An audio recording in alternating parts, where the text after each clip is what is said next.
the whole idea in our family, coming from Arkansas, was like, if you were skinny, my gran would say, "Ooh, you looking mighty po, Kel." Right? Staying po, right? Staying po. And then if you gain weight, you say, "Man, you looking mighty prosperous there, Jack." So it was all like an opposite sort of value system in that, right? My grandmother, before she passed away, Gran lived around 2-something, plus 60, 70, 80. Like, she was a big woman, right? Then she started doing this thing where she would eat cottage cheese and fruit and whatnot. Gran got to 130 pounds. And she said, "I don't like it," and gained it all back. This is We Don't Always Agree, the podcast where we thrive on hard conversations. I'm Ryan Michelle Bethay. And I'm Sterling K. Brown.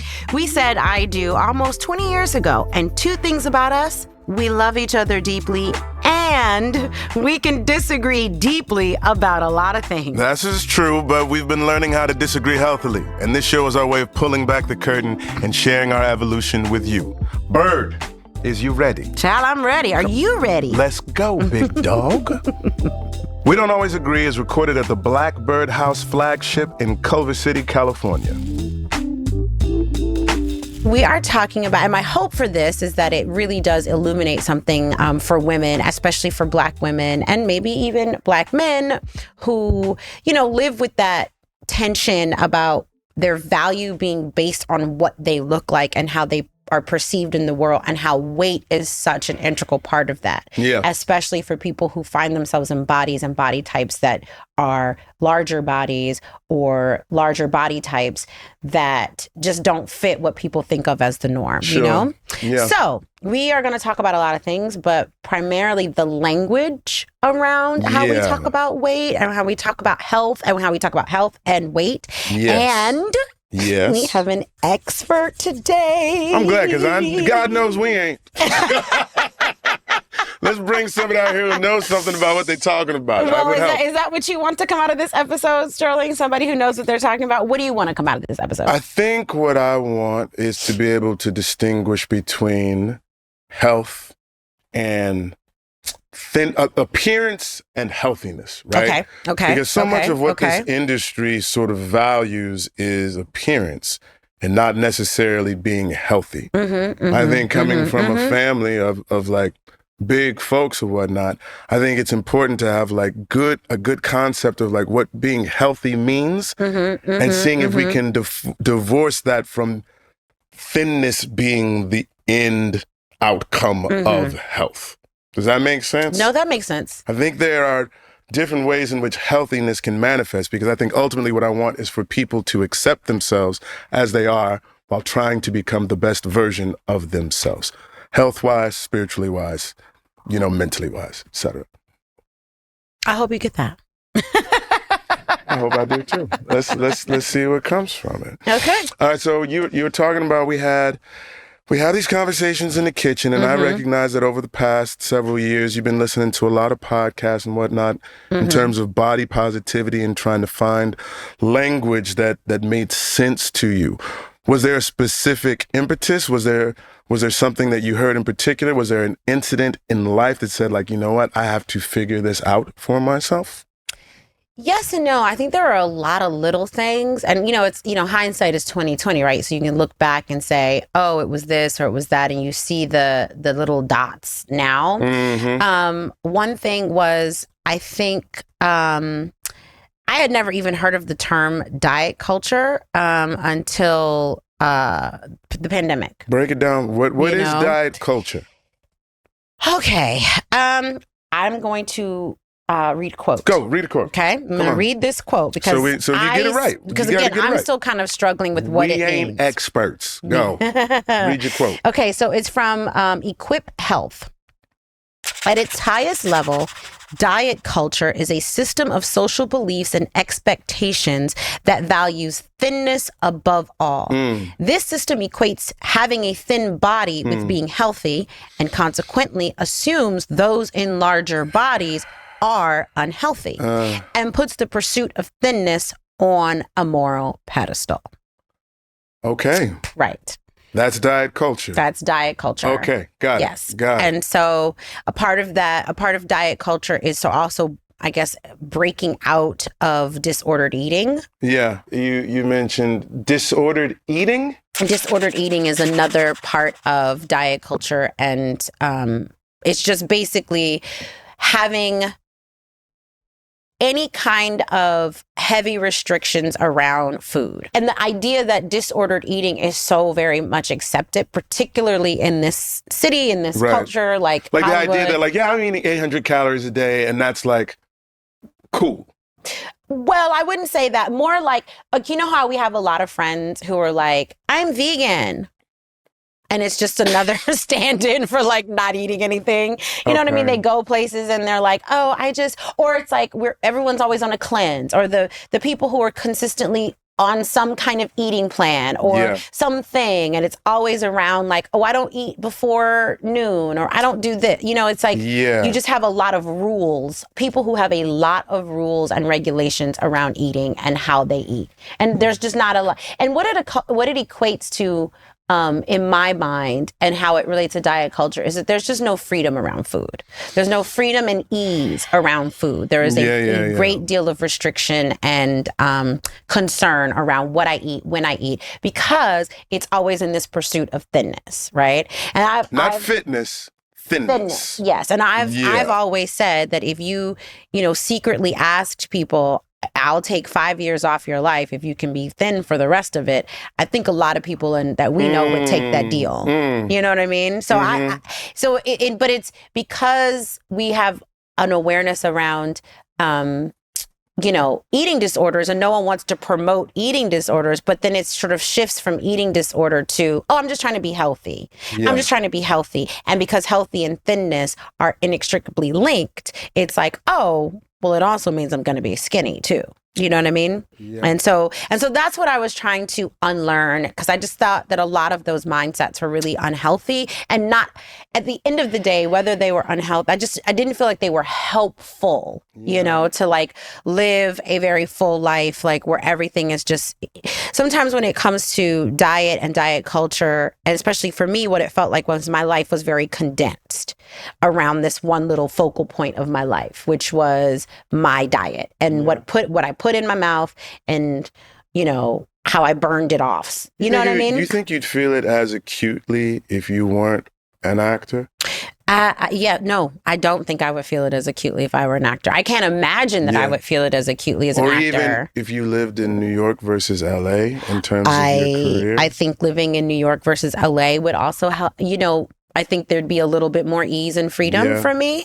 I think living in a place where, New York is a little bit more cyclical because you have seasons, so you're like, it's sweater weather. So you're like, it's okay to, because I got a coat, and then I got a coat underneath the coat, and then I got a sweater on, and then I got my thing, you know what I mean? You got on 17 layers of clothes anyway. So it doesn't matter. I'm like, I look like the Stay Puft Marshmallow Woman because I have to, because it's freezing cold. You know what I mean? And, a friend of mine, Kalima, remember Kalima from Stanford? I do. And she was like, y'all over here on these diets, but it's going to get cold, and your body going to be like, where'd I put that extra little 5 pounds? I know I put it somewhere. I need it right now to burn up so I can get her, Yeah. So, whereas in LA, it's like, at any moment, we can go to the beach. You ready?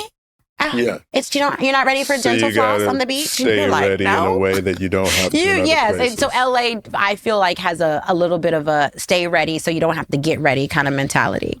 So yeah, LA, New York would definitely make a difference. Whether I lived in anything, if I did anything else for a living, I think it would make a difference. And I also want to point out that the I guess the antidote to the diet culture is health at every size, which I'm still also trying to unpack what it is. Yeah. But it's basically the idea that like health doesn't have a look.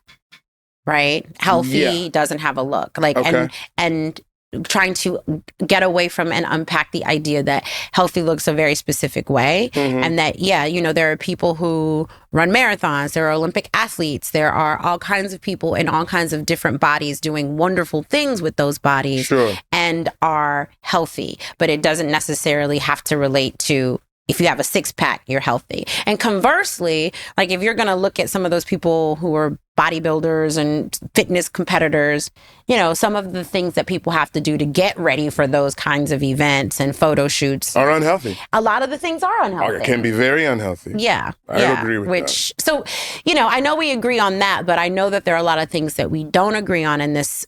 So I'm wondering. You know, I'll tell you, I don't know. Like, what do you hear when I say diet culture? Yeah, a disagreement per se. I think I'm coming at it from the perspective of I come from a big family who, and I think maybe I shouldn't agree about that. I think we would all agree that we don't have like the healthiest sort of ideas around nutrition and fitness, right? Like the idea, like you have to clean your plate. Is something that we have sort of like dissolved in our household. When you're full, you can put the other food away and you can eat it later. Whereas it was something that you were sort of prized on. Like when I was a kid, they used to call me hollow leg because they're like, I don't know where you put it. And like if we went to McDonald's on a family vacation going cross country, and if somebody didn't eat their food, I was like, hey, you want me to hit that? With that? And so I would eat my food, and then I would go around and kill everybody else's food, and everybody would be like, look at him go. He's amazing. Like it was like gas me up, bro. How much can you eat, right?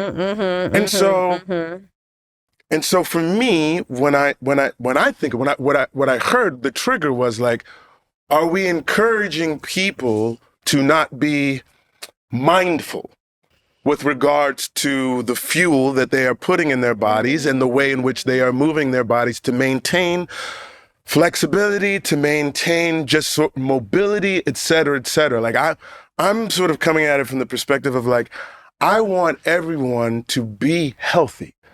Like, and I think it is important to divorce the idea of thinness from it.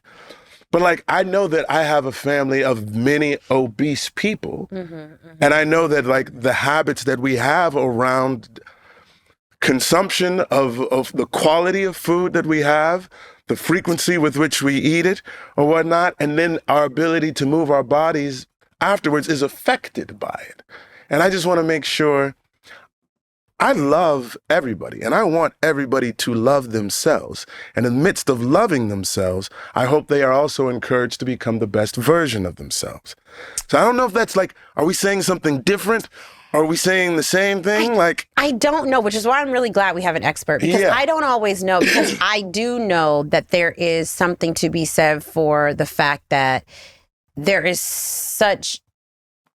so many pejorative comments about being big and overweight and big people. And like, it's hard for me to continually divorce like, but I've been told all of my life that this doesn't look good. That this doesn't look good? Well, that anything that's over in a larger body. Because I just want to say. Well, you're very sweet, my love. This look. Thank you. I'll buy that for $1, Jack. I'll buy yours for all the dollars. Hey, no. Go on. You were saying something serious. No, but you know, like when you see, I know for me, like I grew up similar to you in the sense you clean your plate, you do all these things, but I also grew up in a matriarchal family where, you know, my grandmother and her daughters had a lot of things to say about people in larger bodies. Yeah. You know? Yeah. Now, did we still have that kind of like, it wasn't skinny, because we weren't supposed to be skinny. I told you about the time my grandmother, I have a cousin who is much more exotic than I am. Yeah. She's much more amply, you know, I think people know now you that talk like, about titties more? Yes, right. I do, because when you talk about what you don't have. You do just fine, ma'am. I do, but you know, in my family, this is bosom. Yeah, I know. I have like, titties; they have bosom. I always thought I would just get a bosom where, like, I would be able to. You want to just sit them on the table. I want to be able to do this. You want to sit them on the table? Be like, now listen here. I got authority and wisdom. As Kevin Hart says, say it with your chest. Exactly. So my cousin is very exotic. And I do believe that sometimes I think when she got to high school, she did gain weight because she was so... to take notice off of up front. Right. So, and then it just became a thing. Anyway, so one day I'm sitting there, and me and my cousin are just sitting around talking. And my grandmother, who was, you know, you remember my grandmother, and she just was looking, and she's like, I wish I could take some of the weight off of her and put it on you. And then y'all would be perfect, right? Yeah. So again, you could be too skinny in my family. There was a phrase, she looked like she melted and poured in that dress. So you had to have curves. She didn't have too many curves. And I do remember hearing pejorative things about bigger people. Like, why she let herself get that big? Yeah, you know she don't need all that. My grandmother, the favorite phrase of my family, all that weight on her. You know she don't need all that weight on her. You know she don't need all that. So I feel like I'm constantly checking myself. Something? This is interesting because you mentioned sort of coming from a matriarchal family, and I had my grandfather, very patriarchal and whatnot. The whole idea in our family, coming from Arkansas, was like if you were skinny, my gran would say, "Ooh, you looking mighty po, Kel." Right? Staying po, right? Staying po. And then if you gain weight, you say, "Man, you looking mighty prosperous there, Jack." So it was all like an opposite sort of value system in that, right? My grandmother, before she passed away, Gran lived around 2-something, plus 60, 70, 80. Like she was a big woman, right? Then she started doing this thing where she would eat cottage cheese and fruit and whatnot. Gran got to 130 pounds. And she said, "I don't like it." And gained it all back. So it's a very different sort of thing. It kind of took me out. Yes, but it's similar. I mean, I think we were on the. I think we grew up on the same side of the spectrum. Maybe like if you were at 10 on the spectrum, I was maybe like at 7.5 on the spectrum. What does 10 represent? 10 being sort of like wanting the more voluptuous body, and 1 being what we'll talk about later on in the episode is the alpine body. Okay. Because it does bring race into the question, because I, as a Black woman growing up in a Black woman's body, and then at a certain point later on in elementary school growing up in all white spaces, that I'm with you. Brings out a whole other, because a healthy body will manifest itself differently amongst races, amongst body types, etc. Exactly. Because, as a Black woman, I have experienced like all kinds of things when it comes to actual health, like being in a doctor's office and not having your needs met, or being assumed, any number of things about you. Stepping on the scale is going to be different than a similar person of a different, in a different ethnic category. Just, agreed. Because. Yes. And I've witnessed that firsthand. Like, I've witnessed you twist yourself into knots to try to make your body into something that I don't think it naturally wants to be. Right? I would agree. Like I would agree. So we were in Minneapolis one time and we were jogging. And I go a little bit quicker than the birds. A lot quicker. We're running around this lake. And so she's running close to the lake. And I'm running like a wider circumference. So we can run together, but I have like a wider thing. Then all of a sudden, my wife starts running hard. Like real hard. And I was like, can I keep up? Like she's going. And then I realized there's this white chick who was running along with her. I was like, Raya's about to take this chick down, right? So we're flying around this thing. She beats the chick to, like, in her mind. I don't know if she thought we was racing. Oh, we was racing. She knew she was racing. We was racing. Raya got to the end of our path and beat this chick there. And I'm like struggling to keep up because I'm doing a slightly wider diameter. I had to like scoot in so that my diameter was not so wide. Raya got to that drinking fountain. She was like, not today, heifer. Not today. Not today, heifer. Not today. That story. What was interesting about it, because that was the first time I heard her old alpine body with her legs not touching each other, her little white girl gap and something. I had to look because I thought everybody's thighs touched. Straight up. In my body, I looked, I was like, her thighs don't touch. She got a gap. Her legs, right? Okay, I want to just unpack a few things. Can I just state for the record,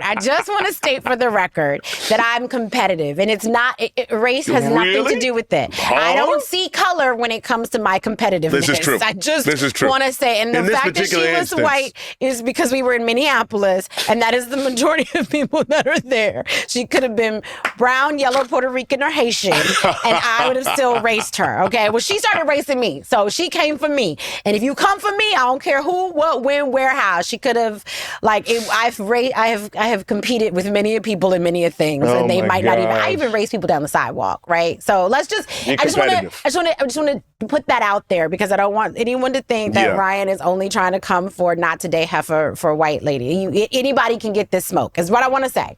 Okay. So because I think, and you brought up something interesting, because it is my competitiveness that and listen, in all honesty and seriousness, the competitiveness is a slight level of competitiveness is a good thing, but I think where it becomes dangerous for me, and I'll fully own this, is the comparison game that you end up playing with yourself and other people. And then when you're in an industry where, at least before COVID, the whole name of the game is sit in a room with a bunch of people who all want the same job over and over and over again. Like most, you know what I mean? Yeah.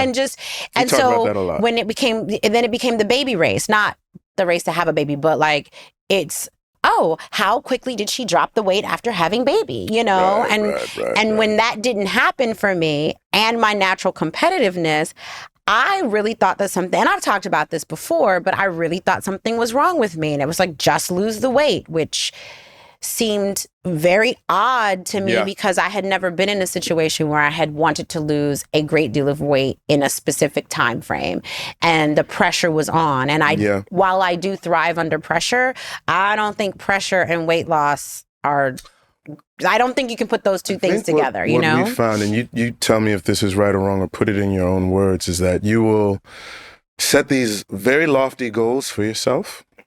You will achieve those goals. But what it took to get there is something that is difficult to sustain as a lifestyle. I think in the most recent incarnations, yes. I think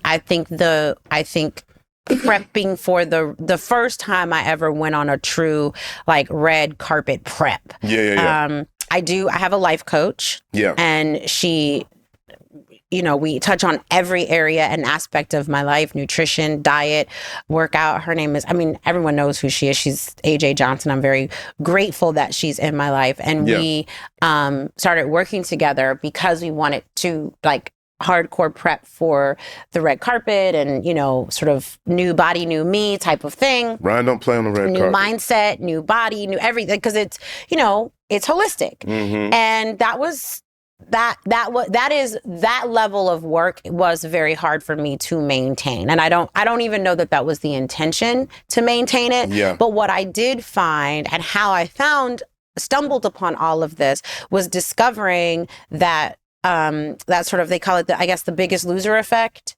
What's that? Where Explain. They discover that people who lose weight very, very fat, or even were like athletes before or something? No, just people who go on Biggest.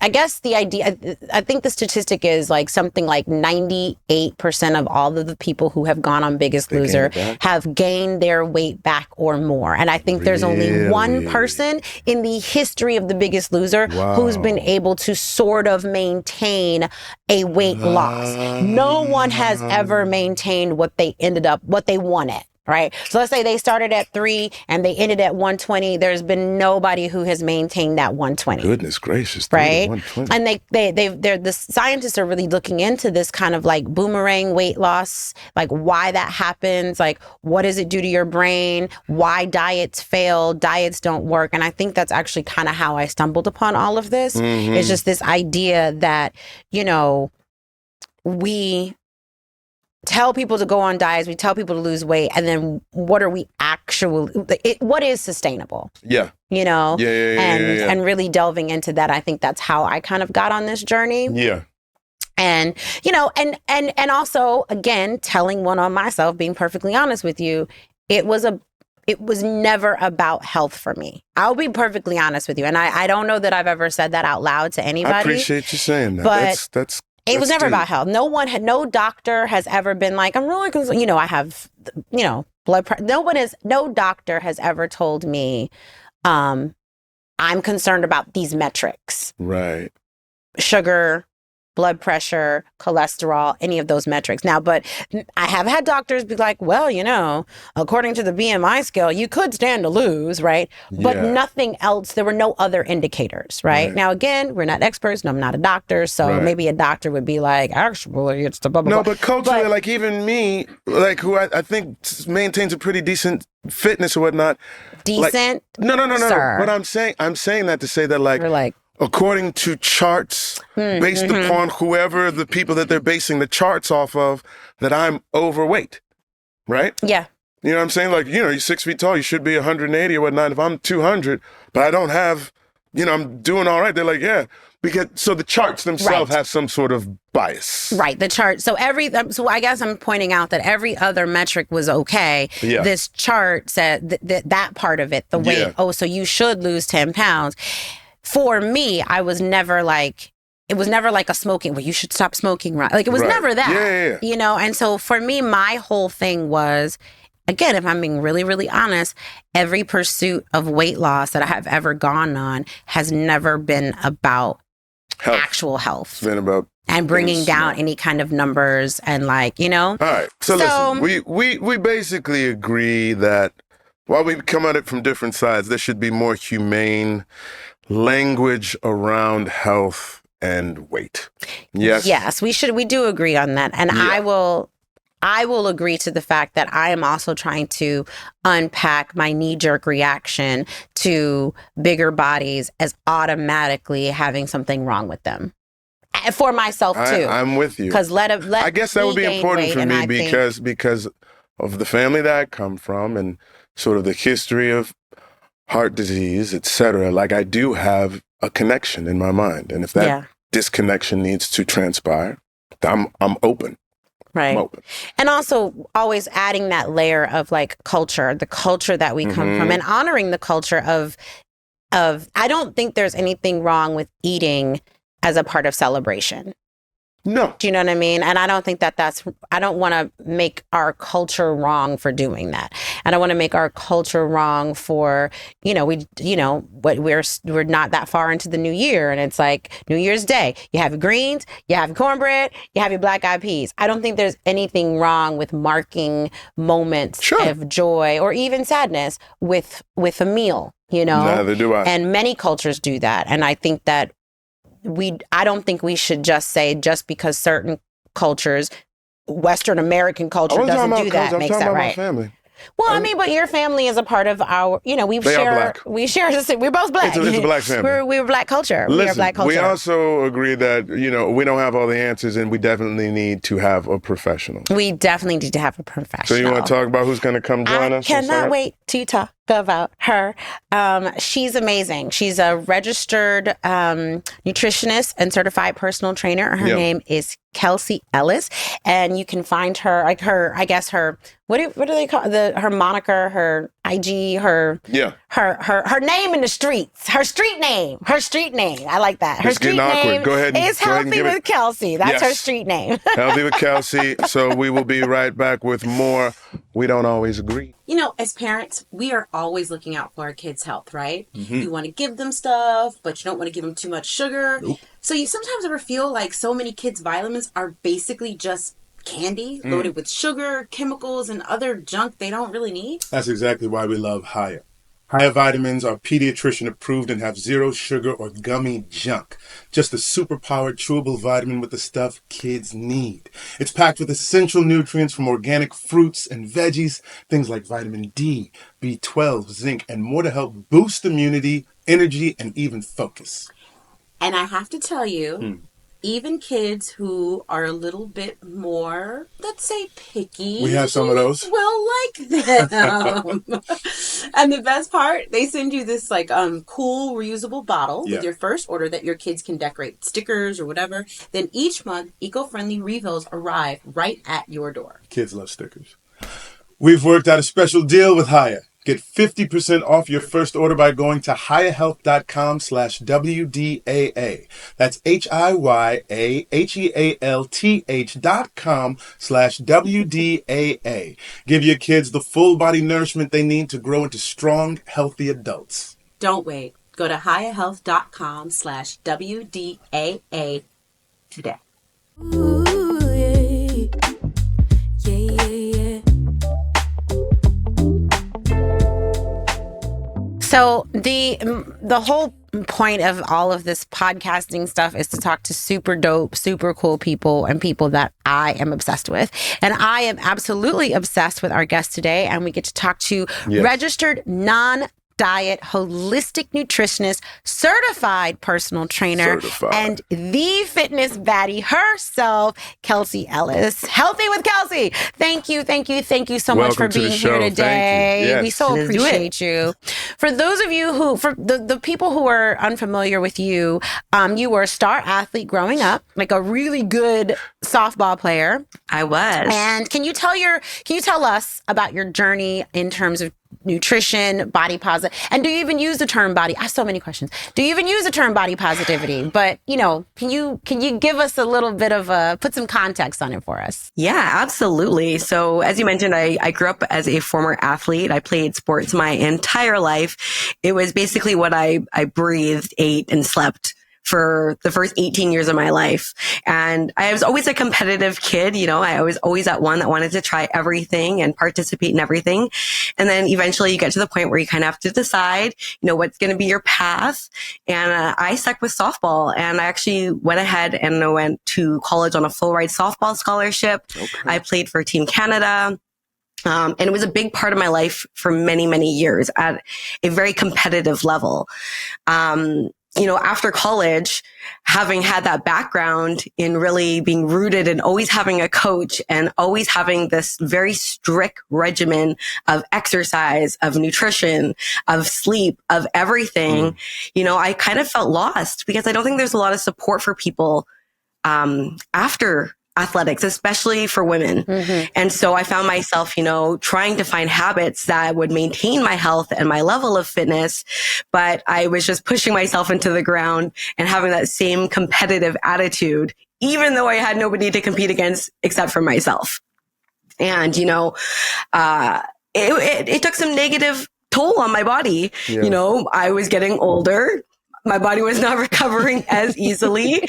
And, I kind of still had that mentality of competing against myself and wanting to be the best.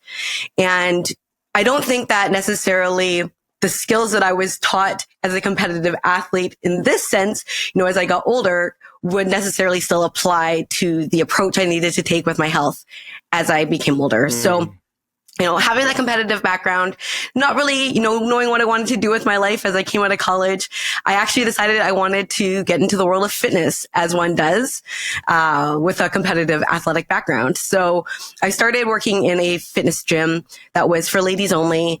And I noticed that there was just this trend. It didn't matter what the women looked like.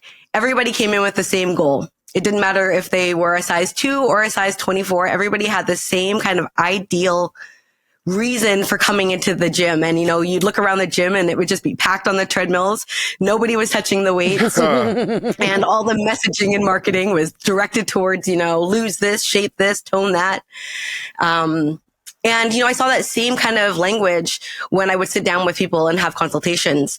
And, we'd ride the highs when people had lost weight, and then it would be like absolute lowest of the lows when they didn't get the results that they were expecting, despite all of the other, positive changes they were experiencing, whether that was a boost to their mood, whether that was feeling stronger, being able to run after their kids. It was almost as if that was all negated and dictated by the number on the scale. And so for me, that was a big wake up call, realizing that no matter who you are, no matter what size you are, it feels like this unattainable, unreachable goal.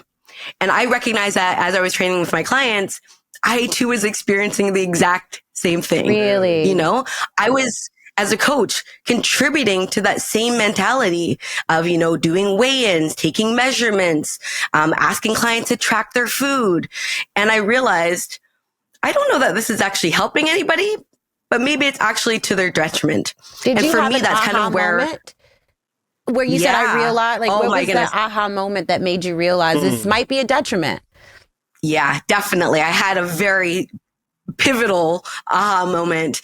And I've spoken about this on other podcasts before, but, for my own personal self and my own journey in healing my relationship with food, I realized I got to the point where, I was so regimented what I ate, so restricted in what I ate. I tracked every calorie, to like down to the almond, as one does. And, I remember one day my husband, my now husband, which was my boyfriend at the time, accidentally took my Tupperware to work instead of the one I had packed for him. And I absolutely just lost it because I'd already pre-weighed out the food. I'd already entered it into, my calorie tracking app. And I just felt like absolutely lost as to what I should be doing now because I have to start from square one. Oh my and God. For me, that was like a wake up. And I remember my husband taking me by the shoulders and saying, this has to stop. This is, because I absolutely had a meltdown over a Tupperware container of leftovers. So that for me was my moment. Wow. It was, so you're saying like that level of obsessiveness, it just couldn't be, I think that same. Yeah, go ahead. I think that same level of competitiveness, almost of perfection and regimented that I took into training on the field, I took with me in every aspect of my life, including how I approached food, even how I trained clients, because I think for the majority of us, we have this experience of fitness being tough love, being competitive, of being, Ooh, that's a word. If you're not first, you're last, right? Yes. Through my own experience and how I was treating myself, I realized I had that same approach too, unknowingly and unintentionally with the people I worked with as well. And that's also what was taught to me, right? Kind of that Jillian Michaels kind of Biggest Loser mentality. You talked about the Biggest Loser, Here's a question for you though, because I never was an athlete at the same level as yourself, but was an athlete. And I found that at 47, I can't do all the things that I used to do, but I can adjust with sort of like a baseline of like, well, I used to be able to do this. Now I have to amend and adjust. Do you find for you, was it a matter of adjusting, or was it like you had to throw things away and come up with a new template? That's a good question. Ooh, that's a great question. I think there's a foundational level of fitness that no matter how advanced you become are still key foundations in movement, right? You're looking at like things like a squat, a deadlift, a push-up. I think the intensity at which I do my movement and the time that I allow my body to rest and recover has changed. Yes. I don't know that the foundational movements have changed, but my approach for one, and then also that recovery time that I know my body so badly needs, and also approaching rest, knowing that it's actually going to benefit me more than if I don't rest. Okay. I'm with you on that one. I'm with you on that. No, listen, we've been trying cold plunges and cold showers and like foam rolling and anything because it is the recovery. It's like I'll go out and play flag football, right? And I was like, I can still run. I can still catch. I can still do it. And when I'm done, I'm broke. Like, why did you do that? Like a very, you're too old. Very, very interesting thing happened to me too. Like I went out to play because Sterling is the one who plays the sports and things because my kids tell me that I don't know how to catch. Although I do know how to catch. You did good, Bird. I do good. You also trucked one of them kids too. I will take a kid down. I'll take him down. I'll take him down. I don't care. Boom. Like just again, let you know I'm competitive. Brown Puerto Rican yellow Haitian. I don't care. I will take you down. Even your my own blood. child. If you're not on my it's team, all about the mentality, I'm taking you down. I'm taking you down. There was a lot of pass interference, but I appreciate the spirit. There was pass interference. I kept feigning ignorance. I was like, you said mommy didn't know. Anyway, before we get too off track, because I want to come back to something you said, but what I found interesting, and as I've discovered on my journey, like I did go out and I played with them. And my body hurt in ways that it didn't hurt when I was doing just everything very basic. My squats, my lifts, my this, like everything is. And I was like, what am I doing in the gym that's not translating to like being able to run? Stop, go, stop, run, jump, run. Yeah, but like, do you know what I mean? Like, because I feel like now like a lot of women are like, okay, now we've got to lift, but it's still very prescriptive, but it's still for me in my body, still doesn't translate to what I think, and maybe we can talk about this, is like what you're doing this for. Aren't you doing it so that your body is better, stronger, healthier? And then I go out and I like play an hour and a half half with like an 8-year-old and a 12-year-old, and I'm like, oh Lord, you know what I mean? But I guess my question is, Absolutely. why didn't it feel like those foundational movements were supportive in something that I really wanted to do, like play a game with some kids? That's a great question. You know, I think I sometimes tell my clients this, you know, if you want to be a great swimmer, cycling isn't going to make you a great swimmer. Right? Fact. Realistically, does it give you foundational strength? Absolutely. Does it help build your core? Does it help you practice your breathing, which can translate on, you know, for cycling or swimming? Well, absolutely. But you have to practice that thing, right? You're not seeing football players also go out and practice gymnastics, right? Because it's not necessarily going to translate exactly how they would on the field. That being said, there are, you know, foundational movements. And I think when we're in a gym environment or we're doing that home workout, we have a lot less distractions and we're a lot more aware of what we're feeling in our body. We're a lot more mindful. We're a lot more present. And so I think we are more likely to do things like engage our core, right? To brace ourselves. But when we're out running and we're just having a good time and we're moving with joy, you know, battling with our kids, all that kind of stuff goes out the window and we're more likely to kind of, you know, twist funny or tweak something or not really engage our body, with presence in the same way that we do at the gym. So I think with that being said, you know, it's practicing those things too. I think a lot of the on the field stuff we do with our kid is more like ballistic movements that are uncontrolled. And that's not something you would typically do at the gym anyway. So know that the foundational movements that you are practicing can translate, but they're never going to translate exactly unless you're practicing that same type of movement. Okay. So practice bowling over my children. There you go. Okay, great. You can practice on me. That's a Don't takeaway. be giving the kids bows. Did you want to ask about disorders? It's time to put on some boxing gloves. We can do that. Yeah, you do We have that. them. Yeah, we have them, and the little one does like to box. The little one, yeah. So I have two. I want to come back to something. Just remind me, and it says, eatright.org says disordered eating is a descriptive phrase, not a diagnosis, right? Which describes a range of irregular eating behaviors that may or may not warrant a diagnosis of a specific eating disorder, right? Okay. So I guess the question is, for people who out there who are like me, who may just be realizing, or people who are not even quite there yet, that their relationship with food is not in a healthy space. What is the first step that you put your clients on, or just the people around you, or even yourself, to a more compassionate approach to nourishing ourselves and our bodies? Yeah. You know, Ryan, I'll start with just taking a moment to thank you for your transparency about how recent this was and that struggle of kind of having one foot in, one foot out, because I think the majority of people who are listening are going to be feeling that same way. And I can tell you right now that after having done this for years, I still do the same thing. So I don't know that we ever get to a place where we're completely all out or we're all in.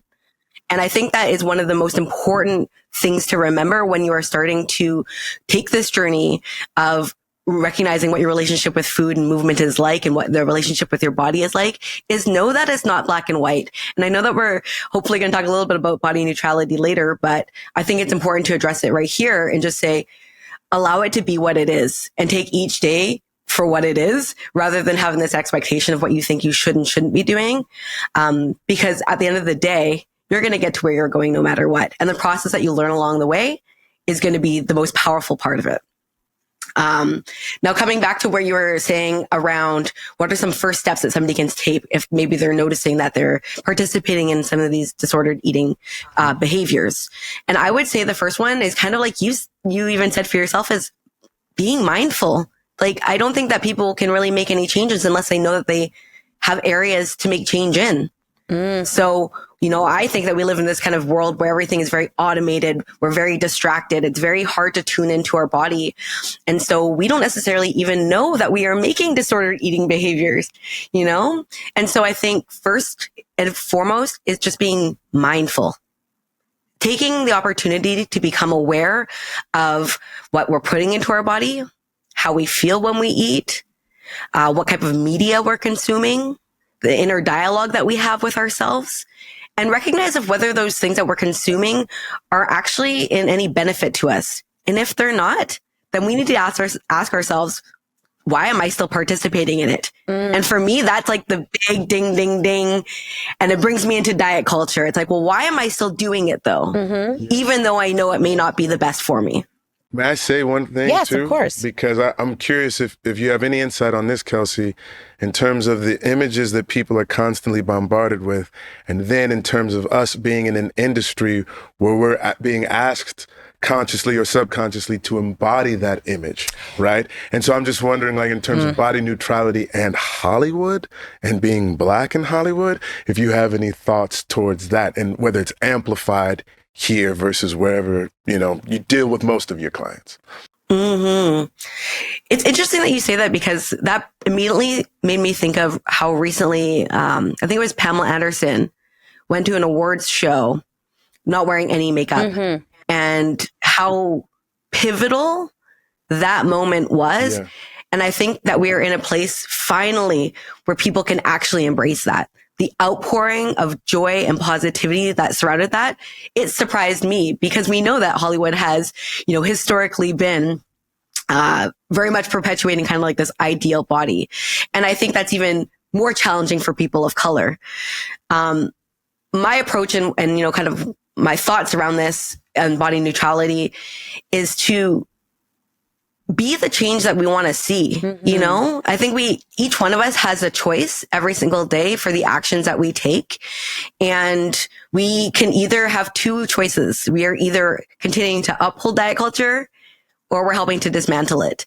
And for so much I know of my life, I was on the participating part of upholding it, and seeing the other side of it and the impact that it has on me individually, on the collective, has empowered me to say, like, there's no way I can't do better.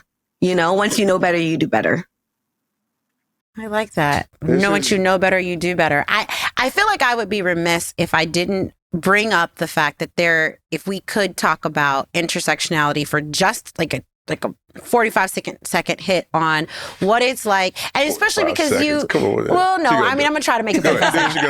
Because you live in Vancouver, and I don't want to make assumptions about Vancouver, but when I've been to Vancouver, it's not exactly like, you're not swimming in Black women. So, you're my sister. So, right. So you're already a real minority in a big cosmopolitan city. So I want to kind of just like tease out a little bit the layers of being a Black woman, because even when you were talking about the frizzy hair, like for me it was very similar. I lived in Connecticut, again, not swimming in Black women in Connecticut, and just this like the layers of body type, body image, and what it is to be such a visible Black woman in this space of body positivity and fitness.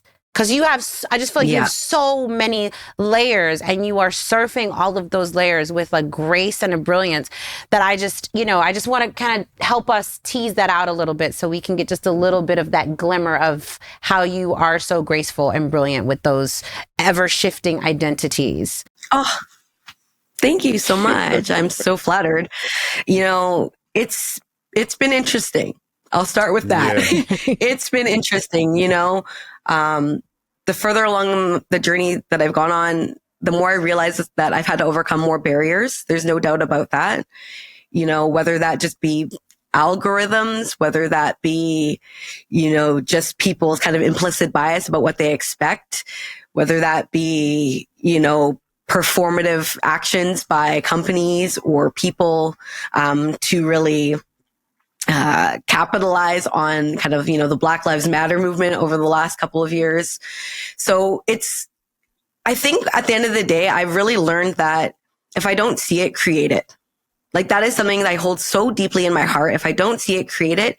And if there's not a seat at my table, then I'm going to create my own. And so I think, not seeing myself, as visibly around here in Vancouver or where I live or in rooms that I've been in, especially as I've had growth and my business has grown. I've been in a lot more rooms higher up where I'm seeing less people who look like me. Then I think that it becomes even more pivotal and more foundational for me to be there. And for me to not only be there, but then to bring people with me who also look like me. So when I think about creating this kind of hypothetical table, that's exactly what I mean. I'm going to create the table, And rather than saying, okay, well, now I'm here and you're there, I'm going to do as much as I can to help bring everyone up with me.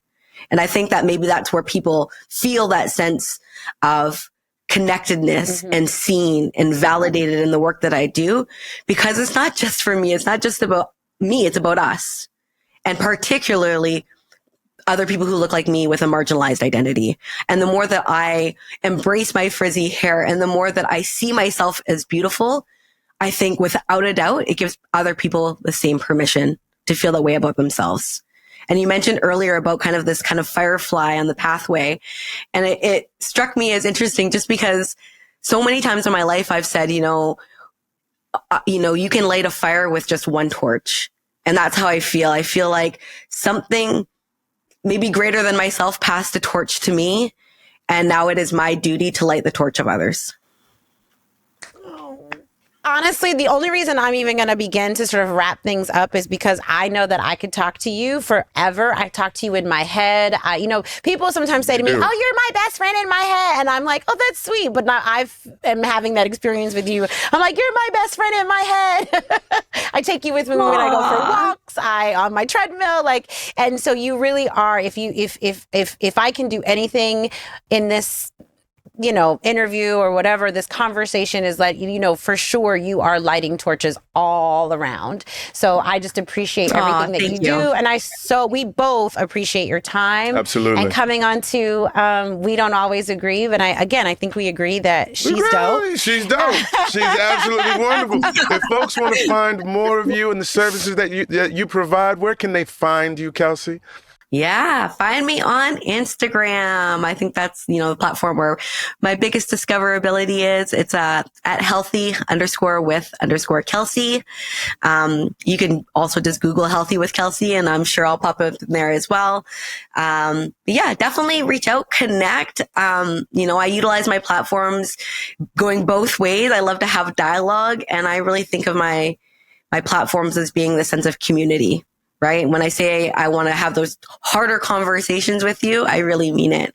And I think that's how we all collectively are going to grow and move forward. Okay, I have to say goodbye. I do not want to. I'm very appreciative. You've been wonderful. You guys look in the show notes of all the stuff that we talked about. Thank you so much. And we will, I'm sure, see you sometime in the future. Right on. We'll be back with We Don't Always Agree. Thank you, Kelsey. An honor. Thank you.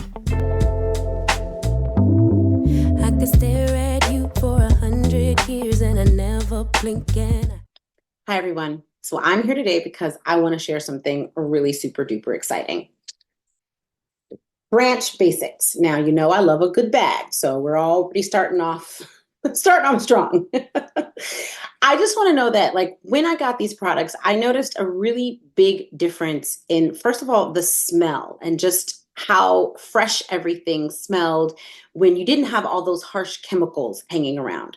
I am really particular about what I bring into our home, especially with my friends and my family and my loved ones.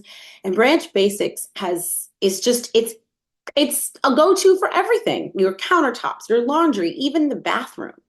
And the best part, it feels truly clean. No strong chemical smell, just a fresh, healthy space.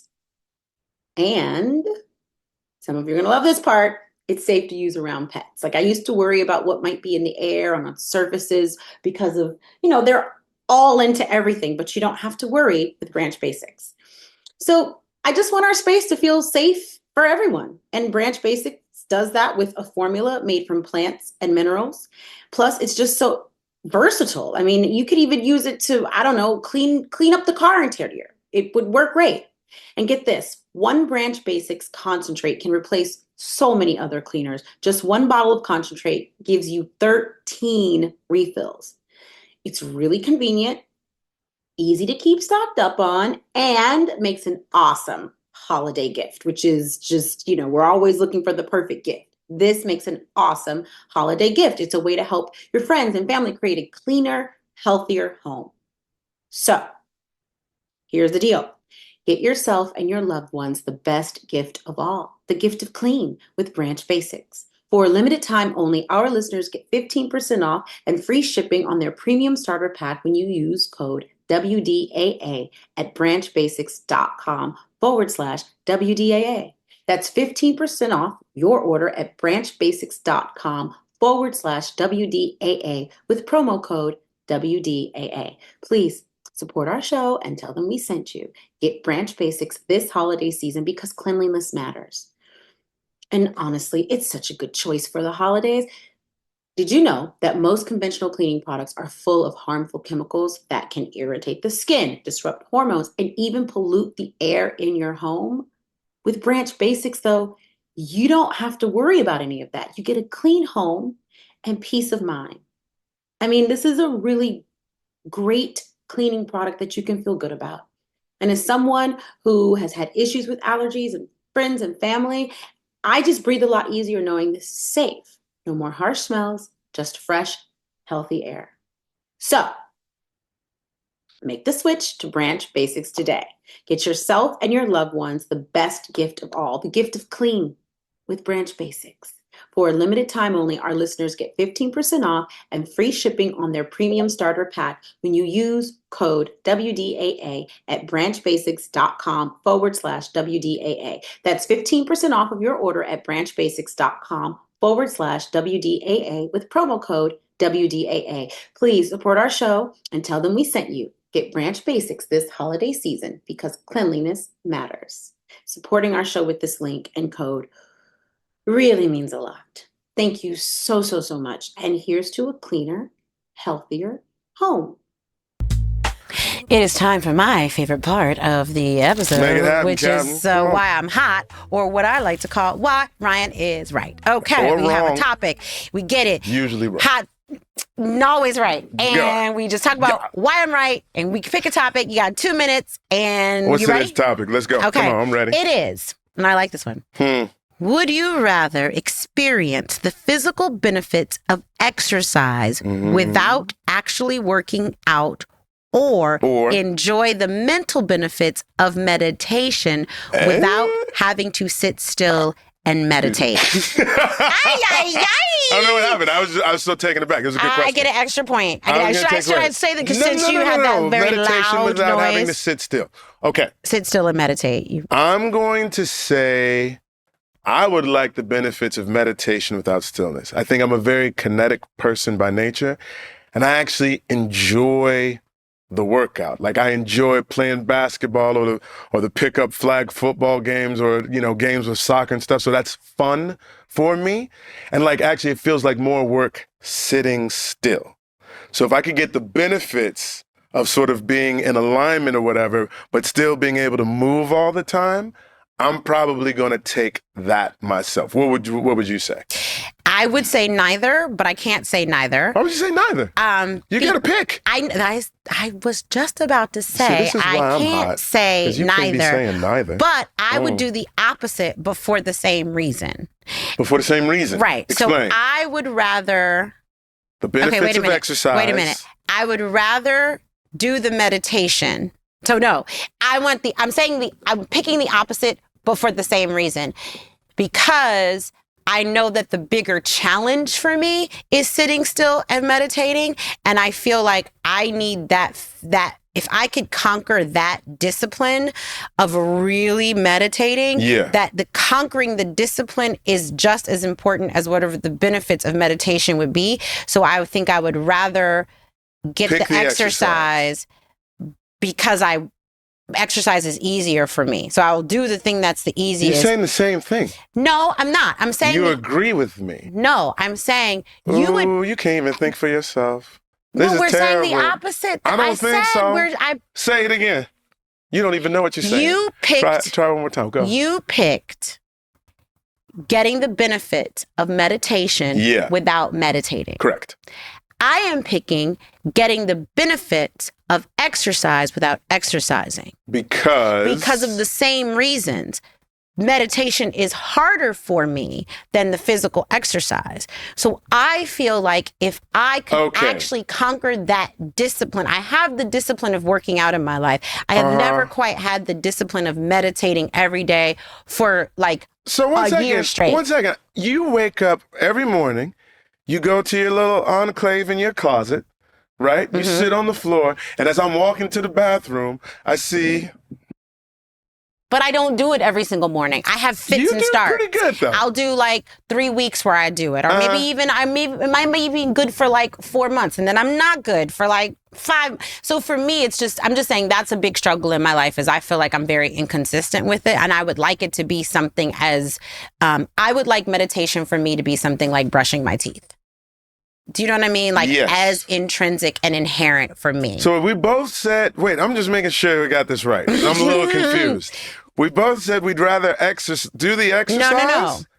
We're both. I'm doing the exercise and you're doing the meditation. Yes, but for the same reason, because meditation is the biggest challenge for both of us. Sitting still and keep. Right. But you can sit still to read. I can sit still to read. But you like just quieting your mind. Yes, but just the meditation. Being... I would like to be one of those people for whom meditation is something that I do every single day. And it feels like a chore? It does right now. It does feel like a chore. And I get the benefits, but I just feel like, I'm like, I'll sit there and I'll be like, ugh. You know what's also interesting for me, I'll say? I feel like exercise is meditative. I feel like there's an aspect of exercise that allows like spiritual awakeness and because it's like at a certain point you like have to give over. I only feel like that with long cardio. Like a walk for me is meditative. A run is meditative. Yeah. But I only feel like that if I'm out in nature. And then here's the other part too. The exercise for me also gives me those benefits where with the meditation itself, I don't necessarily think I'm experiencing the fitness benefits.